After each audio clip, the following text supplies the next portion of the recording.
చదవండి.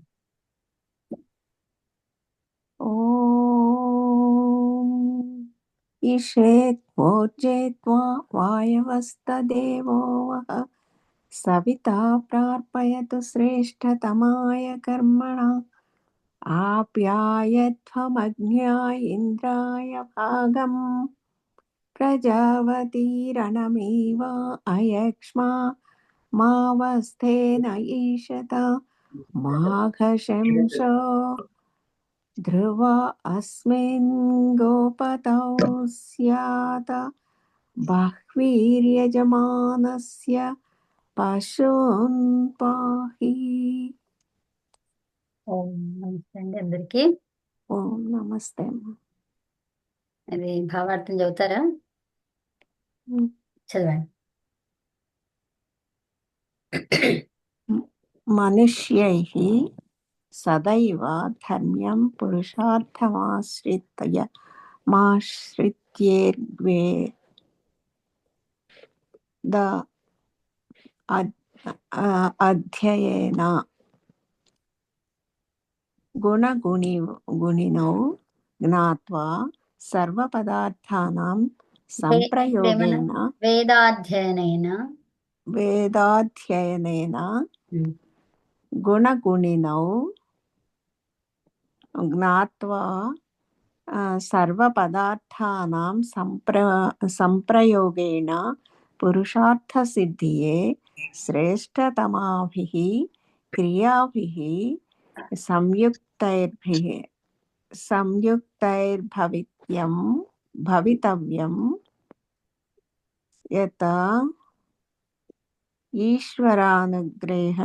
ఈశ్వరానుగ్రహేణ సర్వేషాం సుఖైశ్వర్యస్య వృద్ధిః స్యాత్ తథా సమ్యక్ క్రియయా ప్రజయా రక్షణ శిక్షణే సదైవ కర్తవ్యే యతో నైవ కశ్చిద్రోగాఖ్యో విఘ్నశ్చోరశ్చ ప్రబలః కదాచిత్ భవేత్ ప్రజాశ్చ సర్వాణి సుఖాని ప్రాప్నుయుః ఏనేయం విచిత్రా సృష్టి రచితా తస్మై జగదీశ్వరాయ సదైవ ధన్యవాదా వాచ్యాః ఏవం కుర్వతో భవతః పరమ దయాళు ఈశ్వరః కృపయా సదైవ రక్షయిష్యతీతి మంతవ్యం. ఒకసారి తెలుగులో కూడా చదివారా? తెలుగులోనా? చదవండి. పైకేనండి, నేను చదువుతా. చదవండి. నమస్తే అమ్మా. ఓం నమస్తే అండి. ఇది మధ్యలో కనబడకుండా వచ్చేసింది, ఇది ఎట్లా పోవాలి? ఏది కనబడకుండా? ఇప్పుడు సైడ్ మీద మీ ఫోన్లోకి వచ్చేది వచ్చింది. ఒక్క నిమిషం అమ్మా.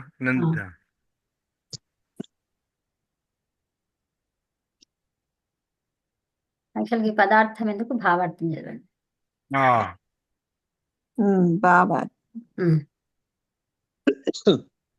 విద్వాంసు మీరు చదువుతున్నారా? నేను చదువుతామ్మా. ఇక్కడ మధ్యలో నాకు నేను చదువుతాను. విద్వాంసులగు వారు సర్వదా పరమేశ్వరుని ధర్మంతో కూడిన పురుషార్థములను ఆశ్రయించి ఋగ్వేదము అధ్యయనమనర్చి గుణములను గుణిని యథార్థముగా తెలుసుకొని సర్వపదార్థముల సంప్రయోగముచే పురుషార్థ సిద్ధికై శ్రేష్టమగు కర్మలందు ప్రవృత్తులు కావలెను. ఇటువలన ఈశ్వరుని అనుగ్రహము కలిగి సమస్త ప్రజలు సుఖము ఐశ్వర్యముతో సమృద్ధి పరులై ఇందురుగాక. ప్రజలెల్లరూ శ్రేష్టమగు సత్కార్యములచే ప్రజారక్షణమును సర్వోత్తమ గుణములచే సంతానములకు చక్కని శిక్షణను సదా ఇయ్యవలెను. ఇట్లు చేయుటచే మహావ్యాధులు, విఘ్నములు, చోరులు, తస్కరులు మున్నగునవి ప్రబలము కాకుండా ఉండును. ఇట్లే ప్రజలెల్లర్నూ సంతానములచే సంపదలచే సమస్త సౌఖ్యములను పొందగలరు. ఇదియే శ్రేష్ఠ కార్యము మరియు సకల సంపదల నిధి. నిధి. ఓ మానవులారా, మనమెల్లరము కలిసి ఈ విశ్వమునందు విచిత్ర ఆశ్చర్యకరములకు పదార్థములను సృష్టించిన ఆ పరమేశ్వరునికి సదా ధన్యవాదములు అర్పింతము. పరమ పరమదయాళు అయిన దయాళువైన ఆ పరమాత్మయే తన దయచే ఉత్తమ కర్మలను నచ్చు మానవులను సదా రక్షించుచుండును.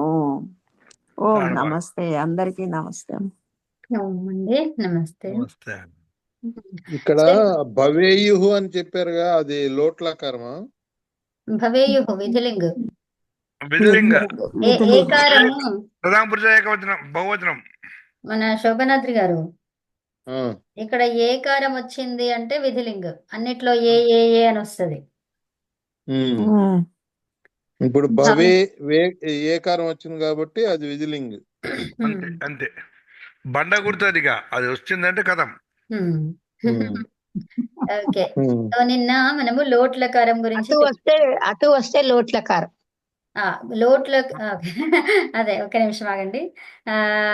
ప్రథమ పురుష లోట్లకారంలో చూస్తున్నాము. క్లము గ్లానవ్ అనే ధాతువు, అది దివాదిగణంలో పరస్మైపది ధాతువు. గ్లానవ్ అంటే అలసిపోవడం. తర్వాత క్లము దివాదిగణమని పరస్మైపది లోట్లకారము ప్రథమ పురుష ఏకవచనము చేశాము నిన్న. ఇప్పుడు ఈరోజు ద్వివచనం చేయబోతున్నాము. దానికన్నా ముందు ఒక్కసారి దీన్ని ఎలా చేశామనేది చూద్దాం. ఓకే. ఓకే. క్లము అనేది ఉంది. సో దాంట్లో మనకి అచ్చు, అనునాసిక అచ్చు కనిపిస్తుంది ఇక్కడ. కాబట్టి దాన్ని ఇత్త సంజ్ఞగా గుర్తించబడ్డది మహర్షి పాణిని ద్వారా కదా. సో కాబట్టి అది ఇత్త సంజ్ఞని ఏం చేస్తాము, మొదటగా ధాతువుని కానీ ప్రత్యయం కానీ ఆగమం కానీ అదేంటి ఇంకా ఏంటి ప్రత్యయాలు ఆగమాలు ధాతువు ఇవి చూసుకుంటాం అన్నమాట. అవి రాగానే వెంటనే చేయవలసిన పని ఇత్త సంజ్ఞ ఏమైనా ఉన్నాయా, ఓకేనా. తర్వాత ప్రత్యయాలలో కూడా దేనితో మొదలయ్యింది, ధాతువులో కూడా దేనితో మొదలైంది చూసుకోవాలి, ఓకేనా. ప్రత్యయాలలో అయితే ఏమి ఇవి ఉన్నాయి కదా, ఆదిరి టుడవహ ఏముంది అక్కడ, ఈ టు డు అవి ప్రత్యయాలలో ధాతువుల్లో, అవునా. ప్రథమంలో ఉంటే వాటిని ఈ సంధ్యలో లెక్క పెట్టుకోవాలి కదా. ప్రథమ అట్లా ఉండదు, సూత్రాన్ని బట్టి ఉంటది. ఒక్కొక్క సూత్రంకి ఒక్కొక్క లాగా ఉంటది. సో అవి మనం నేర్చుకున్నాము 7 సూత్రాస్ కదా. ఒక్కసారి మళ్ళీ చూద్దాము. క్లము అనేది ఇది ఇక్కడ వచ్చింది. సో ఇప్పుడు మనకి ఇదేమైంది, క్లమ్ అయిపోయింది. ఉపదేశ అజనునాసిక ఎత్ కాబట్టి. తర్వాత నెక్స్ట్ క్లమ్ ప్లస్ లోట్. లోటులో టకారం హలంత్యం ద్వారా ఇత్ సంజ్ఞ అని చెప్పారు. ఓ ఓ అనేది అచ్చు అనునాసికం కాబట్టి అది కూడా ఇత్ సంజ్ఞ. ఆ రెండింటికి లోపము అదర్శనం. లోపహ అంటే ఏంటి అంటే అదర్శనం అని చెప్పారు. సో తర్వాత అప్పుడు లోట్ అనేది ఏమైపోయింది, లు అయిపోయింది. ఇప్పుడు లస్య అధికారంలోకి రాగానే 10 లకారాలు, తర్వాత తింగ్ ప్రత్యయాలు 18 కనిపిస్తాయి. ఆ తింగ్ ప్రత్యయాలే కాకుండా ఇంకా ఏం కనిపిస్తాయి అందులో, పరస్మైపది ప్రత్యయాలు, ఆత్మనేపది ప్రత్యయాలు అంటే 11 ఎన్ని 22 ప్రత్యయాలు కనిపిస్తాయి. తింగ్ అన్నప్పుడు మాత్రం 18 అలాగా. ఓకే. సో ఇప్పుడు ఈ లాలో ఉండేవి 22 ప్రత్యయాలు ఉంటాయి. కానీ మనం ఒకవేళ తింగ్ ప్రత్యయాలు తీసుకొస్తే అందులో 18 ఉంటాయి. ఆ 18లో మళ్ళీ ఏమున్నాయి, సార్వధాతుక ప్రత్యయాలు అని చెప్పారు. మరి సార్వధాతుక ప్రత్యయాలు అని చెప్పారు. ఫస్ట్ దానికి పేరు సార్వధాతుకం, తర్వాత వచ్చి ఆర్ధధాతుకం అయింది. ఎందుకంటే అందులో షిత్తు లేదు కాబట్టి కదా. అన్నిటికీ సార్వధాతుకం అని పేరు వచ్చింది తింగ్ షిత్తు సార్వధాతుకం ద్వారా కదా.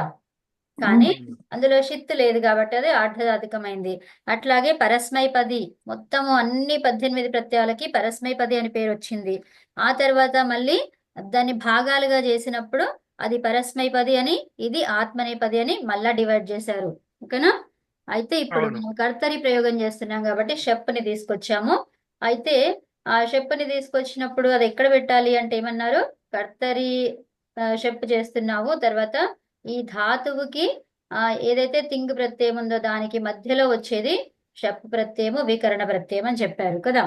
దాని స్థానం ఏంటిది, ధాతువుకి కర్తరి షప్. అది ఎక్కడ పెట్టాలి అంటే ఏమన్నారు, తింగ్ ప్రత్యయానికి పూర్వము, ధాతువుకి తర్వాత, అంతే. మధ్యలో. అవునా? ఆ, ఆ. అయితే ఇప్పుడు తర్వాత షప్ వచ్చిన అమ్మా తర్వాత ఇక్కడ మళ్ళీ మనం కర్తరి అర్థము కాకుండా భావ అది వేరే కర్మణిలో వస్తుంది. వికరణ ప్రత్యయాలు రావంట కదా. అవును, కర్మణి ప్రయోగం. వేరేది వస్తుంది. కర్మని ప్రయోగము వేరేది వస్తుంది కదా. ఉమ్. అదే వికరణ ప్రత్యయం అయితే రాదు కదా. రాదండి.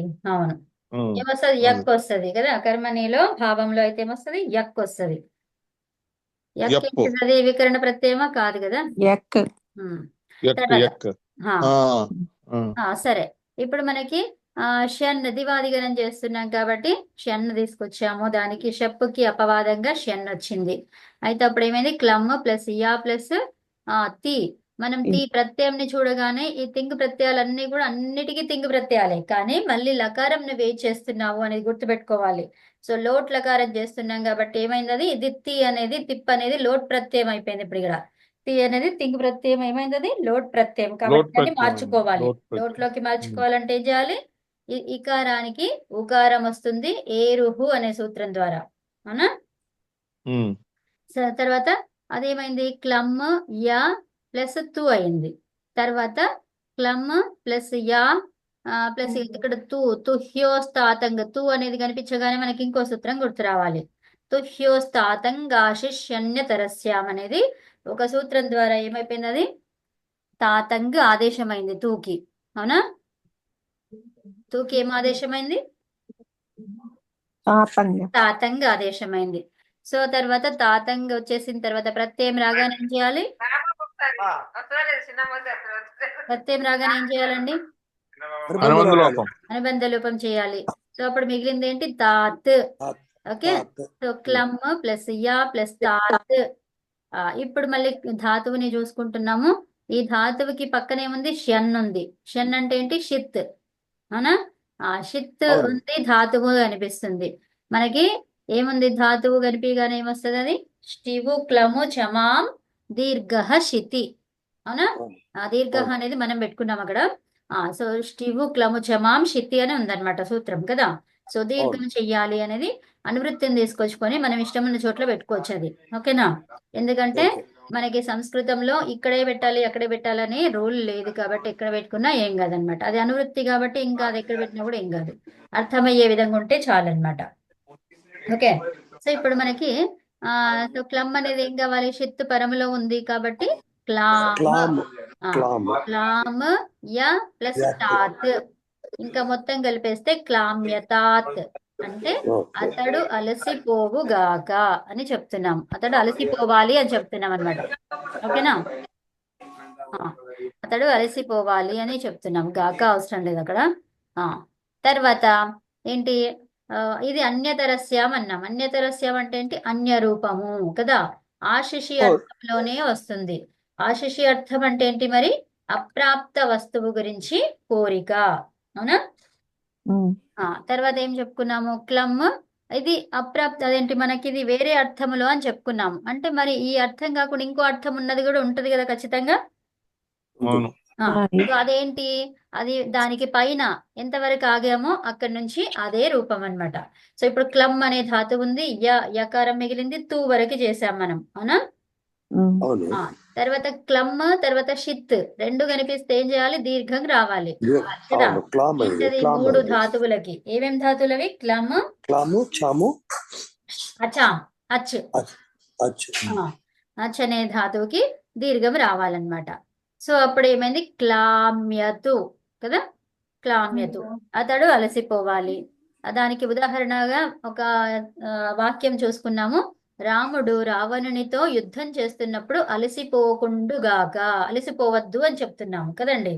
అలాగా ఏరుహు చెప్పలేదు కదా కవిత. ఏరుహు తోనే కదా తూ వస్తుంది.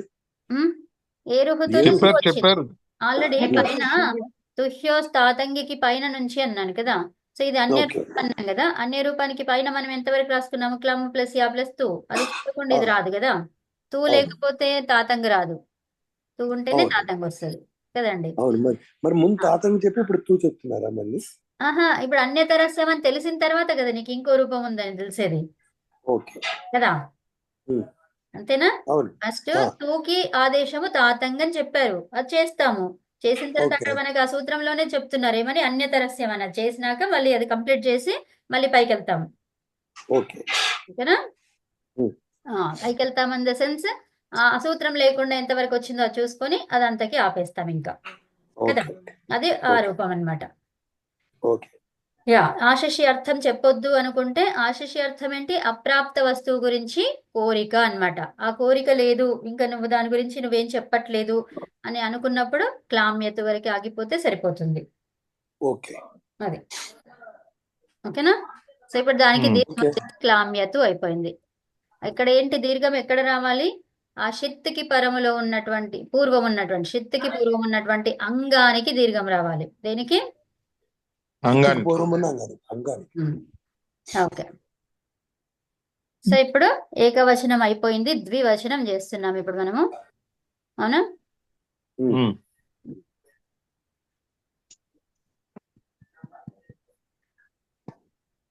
ఇక్కడ ద్వివచనం అని రాసుకోండి,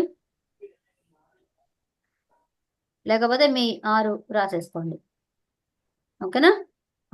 సో ఈ ఓకే ద్వివచనంలో మనకి ప్రత్యయం ఏంటి? తిస్ తస్. అవునా? ఇది పరస్మైపది ధాతువు కాబట్టి తస్ వస్తుంది కదండి. ఓకే ఓకే సో మనం క్లము అనే ధాతువుని చేస్తున్నాము.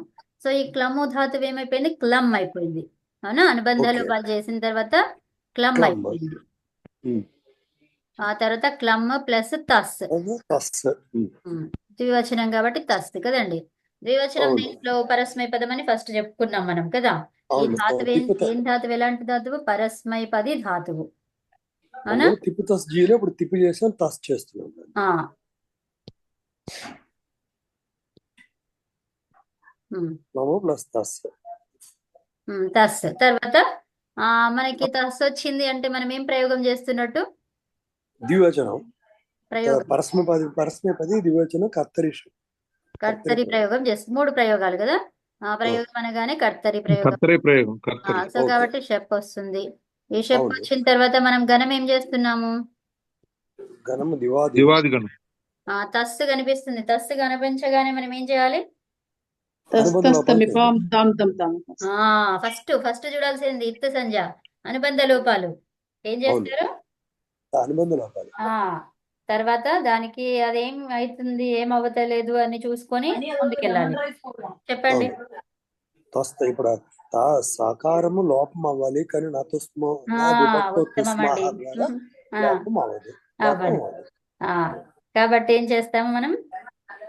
దాన్ని అలా ఉంచేస్తాం తస్తని ఇప్పుడు ఉంచేస్తే షప్ ప్లేస్ లో దివాది సన్ వచ్చి షప్ ప్లేస్ లో సన్ వస్తుంది. షన్ వస్తుంది.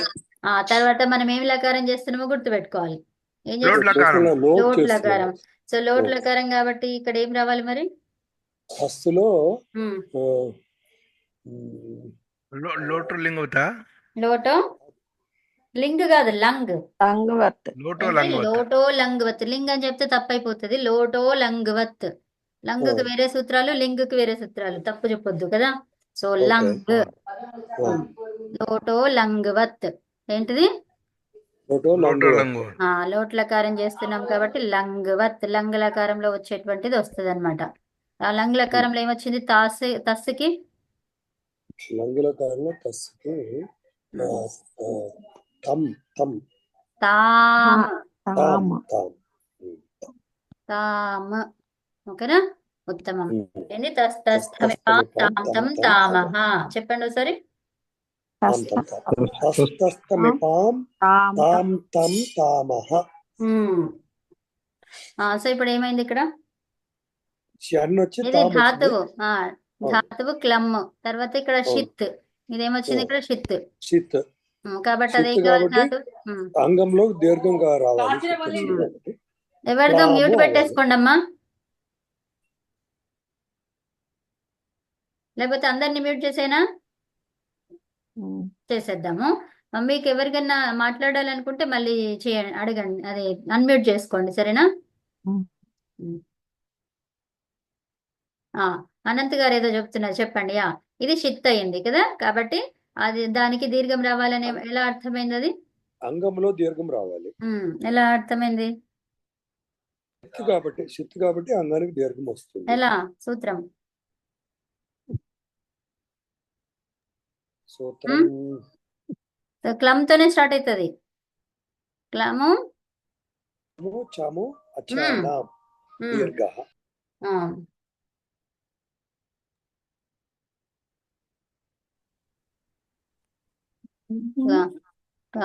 మళ్ళీ ఒకసారి చివరి చెప్పండి ఎవరన్నా. చివరికి శని ఉంటది కదా. అమ్మా క్లము ఇది శివు క్లము దీర్ఘ చమాం శితి. దీర్ఘ శివు శితి. క్లము చమాం శితి.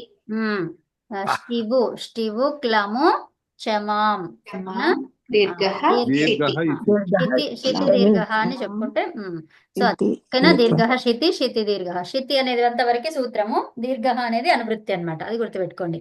సో క్లాము యా తాము అవునా. ఈ తాము వచ్చిన తర్వాత ఇక్కడ ఏమన్నా ఇచ్చారా? ఆశిషి అర్థం ఏమన్నా ఇచ్చారా? ఇక్కడ ఇవ్వలేదు. ఎక్కడ ఇచ్చారు? ప్రథమములో ప్రథమ పురుష ఏకవచనము, మధ్యమ పురుష ఏకవచనానికి మాత్రం, ఆ రెండిటికి మాత్రము ఆశిషి అర్థంలో ఇచ్చారు, మిగతా వాటికి ఇవ్వలేదు కదండి. సో కాబట్టి ఇక్కడ అన్యతరస్యం వస్తుందా? రాదు. కాబట్టి వీటిని ఏం చేయాలి? ఇంకా కలపడమే కదా. ఇంకా ఏమైనా చూడాల్సినవి ఉన్నాయా? కార్యాలు లేవండి. ఇంత సింపుల్ గా అయిపోయిందా? అంతే.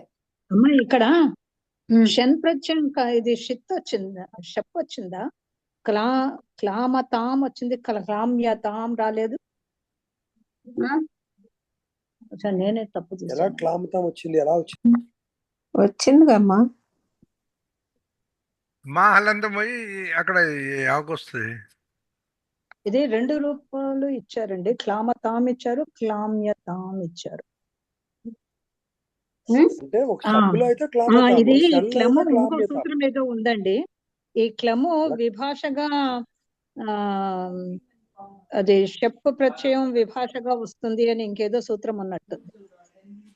మీరు వాక్యంలో మీరు షప్తో చేస్తే క్లామతాం, శ్యన్తో చేస్తే క్లామ్యతాం. అంతే. రెండో నిజమే. ఈ ఇంకొక సూత్రంలో ఈ క్లము శబ్దం ఇంక్లూడ్ అయి ఉంది. అక్కడ షన్ ప్రత్యయం విభాషగా వస్తుంది అని. అదే అమ్మా, అందుకని భాష అది నేర్చుకున్నాం కదా, దాంట్లో క్లమ్ ఉంది కదా. సో అప్పుడు వా ఏంటిది? వికల్ప రూపం, అది షన్తో వచ్చింది కదా. తర్వాత షప్తో వచ్చేది ఏమైతుంది? ఇంకో క్లామతాం అయింది. అలా ఓకేనా. కాబట్టి 2 రూపాయలు వస్తాయి అన్నమాట. మొత్తం 4. ఎక్కడ 4? ఫస్ట్ దానికి ఏకవచనంకి 4, ద్వివచనంకి 2 అవునా. 2 అవునవును. ఉత్తమం. అందరికి అర్థమైందా అండి ఏం చెప్పుకున్నాం అనేది? అర్థమైంది. ఓకే. దీనికి ఉదాహరణ రాసుకోవాలమ్మా. రాస్తారా? రాయండి. సో ఇప్పుడు దీనికి అర్థం చెప్పండి ఫస్ట్ నాకు. వాళ్ళిద్దరూ అలసిపోవాలి. వాళ్ళిద్దరూ అలసిపోవాలి.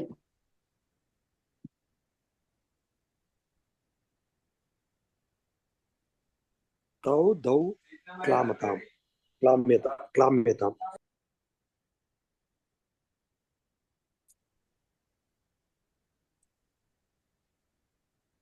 ఇది లకారం మీరు అలా రాయాలి కదా. అవునండి, తెలుసు.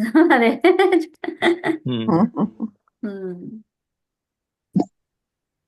వాళ్ళిద్దరూ అలసిపోవాలి.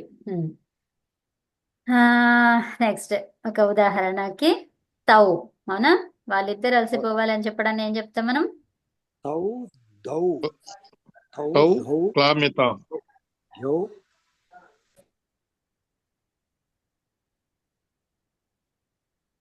ఇది వా భాష దాంతో ఏమైతుంది? ఇది వికల్ప రూపము అవునా. వికల్ప రూపం అన్నప్పుడు మళ్ళీ వికల్ప రూపం కాకుండా ఉండాలంటే ఏం చేయాలి? కవిత తౌ ద్వౌ అంటున్నామా, తౌ ద్వౌ ఉన్నామా వద్దా? ఎందుకు అక్కర్లేదుగా. తవ్వు అంటేనే తౌ ద్వౌ అంటే తౌలోనే వచ్చేసింది ఇద్దరు అనేది. తవ్వు కూడా అమ్మా, తవ్వు కూడా అవసరం లేదమ్మా. అది అవసరం ఎందుకు చెప్పనా? ప్రథమ పురుషలో అన్ని క్లియర్ గా ఉండాలన్నమాట. తవ్వా లేకపోతే తేనా లేకపోతే భవతవ్వా ఇవన్నీ కావాలి. అవును, క్లామ్యతాం అనే రూపం ఒక్క ద్వివచనంలోనే వస్తుంది కదా, ఇంకా మిగతా ద్వివచనంలో చాలా ఏకవచనం మంది కానీ ఉన్నారు. బహువచనం కానీ ఉండదు హండ్రెడ్స్ కదా. మొత్తం ప్రపంచం సృష్టి అంతా అందులోనే ఉంది. సో దాంట్లో ఆ సృష్టిలో నువ్వు ఏది వాడుతున్నావు, ఎవరికి చెప్తున్నావు కదా? అలా అమ్మా కదమ్మా, తావు యూజ్ క్లామ్యతాం చేద్దాం అనేది ద్వివచనం. ద్వివచనం సరే, ద్వివచనంలో ఎవరున్నారు? ఇద్దరే ఇద్దరు కదా ఉంటారు, అతడున్నాడా, లేకపోతే ఆమె దానికి ఉందా? ద్వివచనం అనే పేరు రాదు కదా. కాదు కదా, అతడున్నాడా, ఆమె చాలండి ఉందా? అది. లేకపోతే ఆ ఆప్ మీరున్నారా, వారిద్దరున్నారా, లేకపోతే రాముడు కృష్ణుడు ఉన్నారా, లేకపోతే వాళ్ళిద్దరు ఫ్రెండ్స్ ఉన్నారా, ఎవరున్నారు తెలియాలి కదా. అవునమ్మా, అది ఒక్క ప్రథమ పురుషులోనే తాం అనేది వస్తుంది కదా.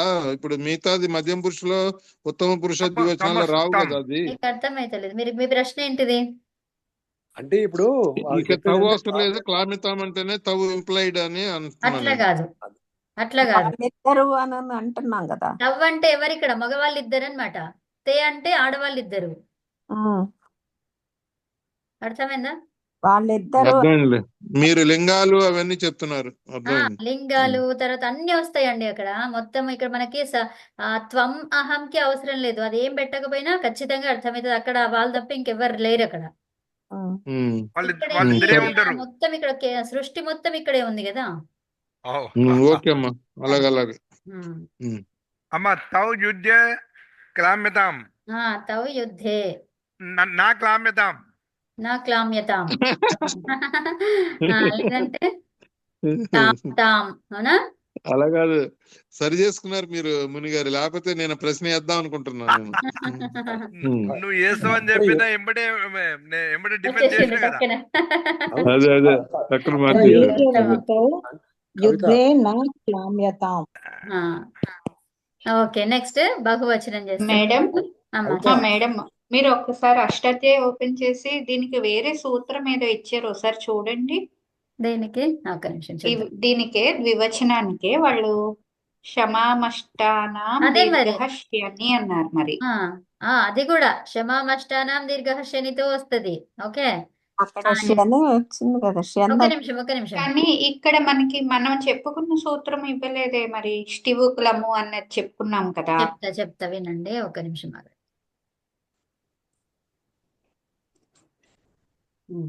ఇక్కడ క్షమామష్టానాం దీర్ఘ ద్వారా ఏమైపోయింది?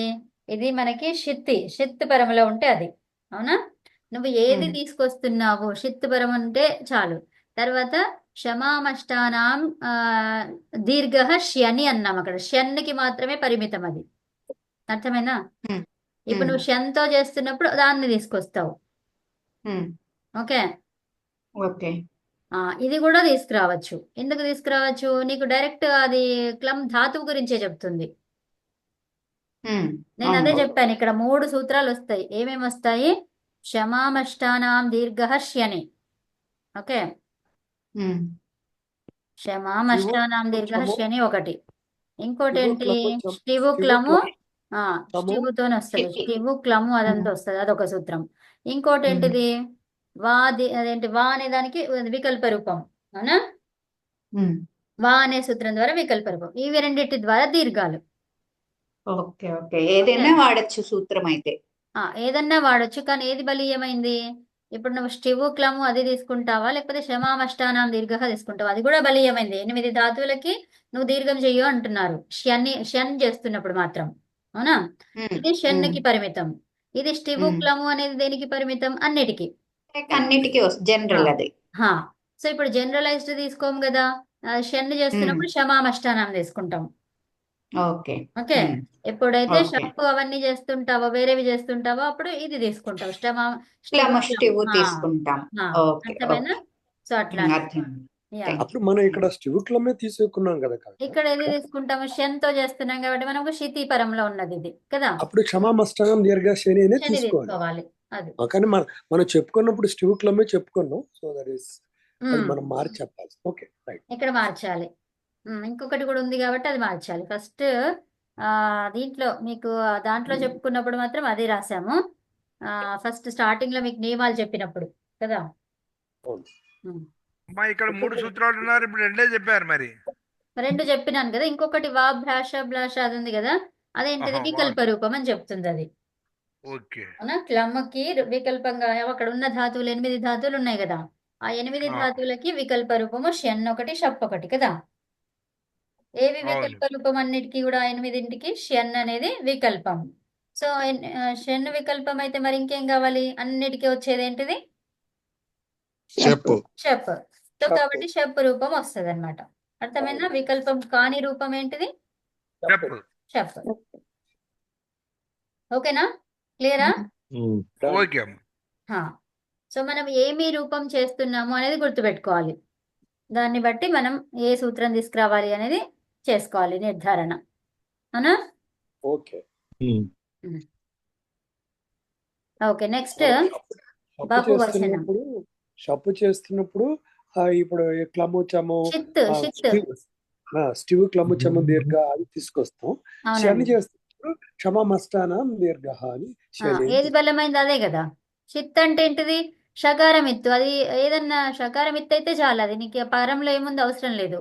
సో అవును. మరి అది బలమైందా, లేకపోతే షన్నేది వచ్చినప్పుడే ఇట్లా చెయ్యాలి అనేది అది బలమైందా? షిత్ ఉన్నప్పుడు షిత్తే కదా బలమైంది.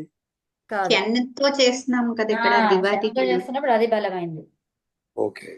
శనితో కదా. చేస్తున్నప్పుడు ఒక గణానికి పరిమితం చేస్తున్నాము, ఏ గణములో వచ్చినా సరే అని అన్నాము. ఏది బలమైందండి? ఇప్పుడు నువ్వు చేసేది దివాది గణము. గణంలో వచ్చిందే బలమైంది. గణానికి వచ్చింది బలమైంది కదా. అవును. సో 10 గణాలలో నీ ఇష్టం ఉన్న గణంది పెట్టేసుకో అని అంటే అది కాదు కదా. ఇప్పుడు అవును. మొత్తం గ్రూప్ ఆఫ్ పీపుల్ మీరు 10 మంది ఉన్నారనుకోండి. సో అప్పుడు అందులో ఒకరికి అందరికీ ఒక రూల్ చెప్పేస్తాను, తర్వాత మీ ఒక్కరికి మాత్రం ఇది అని చెప్తాను సెపరేట్ గా. సో ఇప్పుడు వాళ్ళకి ఏది బలమైంది? ఎవరు సింగిల్ గా ఏది చెప్పారో అది బలమైంది. సెపరేట్ గా చెప్పింది అందరికీ. బలమైంది కదా. సో అట్లా అమ్మ స్పెషల్ రూల్ బలమైంది కదా. స్పెషల్ రూల్ బలమైంది బస్. ఉత్తమం. నెక్స్ట్ క్లమ్ ప్లస్ బహువచనంలో ఏంటండి ప్రత్యయం? జీ జీ ఉమ్. తిప్పుతో జీ కదా కదా. ఇప్పుడు మనం ఏం చేస్తున్నాం? ఏ పురుష? పరస్మైపది లోట్లకారము. ఉమ్. లోట్లకారంలో ఉమ్. ఇంకా బహువచనానికి ప్రత్యయము జీ. దేంట్లో పరస్మై పది చేస్తున్నాం కాబట్టి జీ. అవునా? ఉత్తమం. తర్వాత ఏమైపోయింది? జీ అనేది అంత అవుతుంది. అంతి అంత. జీ జో అంత జో అంత. ఇప్పుడు దాంట్లో మనకి ఏమన్నా తీసేయాల్సిన ఏమన్నా ఉన్నాయా అందులో? అంతిలో ఇకారం పోతుంది కదా. ఏం చేస్తున్నాం మనం? ఇది జీ అంటే ఏరువు రాదా అండి ఇక్కడ? అదే చూద్దాము. ఇప్పుడు ఏమొస్తుంది చెప్పండి అక్కడ. ఫస్ట్ ఈ ఆర్ రాసుకోవద్దా? ఇకారం పోతుంది. ఇకారం పోయి అంత మిగులుతుంది. ఇకారం కాదు, లోట్లకారం చేస్తున్నాం కాబట్టి ఇకారానికి ఏంటి? ఏరుహు. అవునా? సో ఏరుహు వచ్చేసి ఏం చెప్పింది? ఉకారం చేసుకోమన్నది. జీకి ఏమైతుంది? జూ అవుతుంది.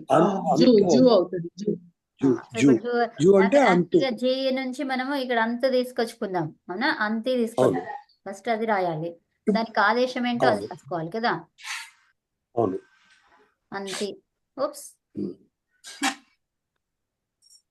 అంతి. అవునా? సో ఇప్పుడు ఈకారం కనిపిస్తుంది మనకి. ఏం చేస్తాం అక్కడ ఇప్పుడు ఏరుహు తీసుకొచ్చి అంతు చేస్తాం. అంతు చేస్తాం. తర్వాత ఇక్కడ క్లమ్. తర్వాత ఇది ఏమైపోతుంది? వికరణ ప్రత్యయం తేవాలి. ఏం రావాలి అక్కడ? ఇప్పుడు షప్తో చేద్దాం. షప్తో. ఓకే. షప్ తీసుకొచ్చి వెంటనే షన్ దేవాలి మళ్ళీ, ఎందుకంటే దివాదిగణం చేస్తున్నాం కాబట్టి. ఆ తర్వాత మనకు అది వికల్ప రూపం అని తెలిసిన తర్వాత మళ్ళీ పైకి వెళ్తాం. అర్థమైంది కదా. Okay, done done. అంతు ఫస్ట్ ఇప్పుడు షప్ ప్లేస్ లో అంతు షప్ తీసుకొస్తాం. దివాదిగణం కాబట్టి దానికి షన్ గా అపవాదం. అప్పుడు క్లమ్ ప్లస్ షన్ ప్లస్ అంతు. షన్ లో ఆకారం మిగిలితే యా మిగిలిపోయిన రాసేవచ్చు కదా స్ట్రైట్. రాసే వద్దులే, ఇప్పుడు మళ్ళీ స్టెప్ పోతుంది కదా. అంతు. తర్వాత నెక్స్ట్ దాంట్లో క్లమ్ యా ప్లస్ అంతు.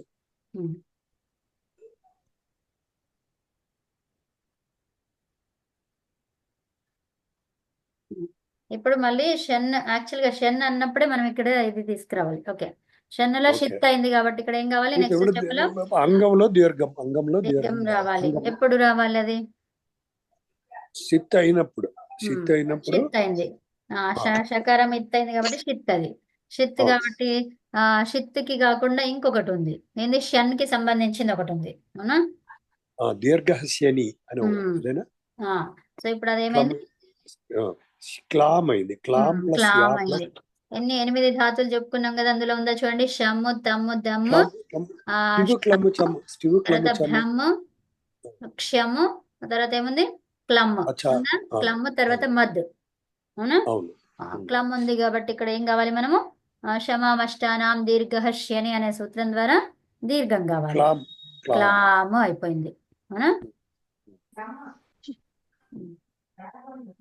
దీర్ఘహస్యని శన్ ఉంది కాబట్టి క్లమమష్టానం దానికి అప్లై చేస్తాం. క్లామ్య ప్లస్ అంతు. ఇక్కడ ఏం చేస్తారు? దీర్ఘం చేసేస్తారా లేకపోతే ఏం చేస్తారా? అకహ సవర్ణ దీర్ఘహతోని.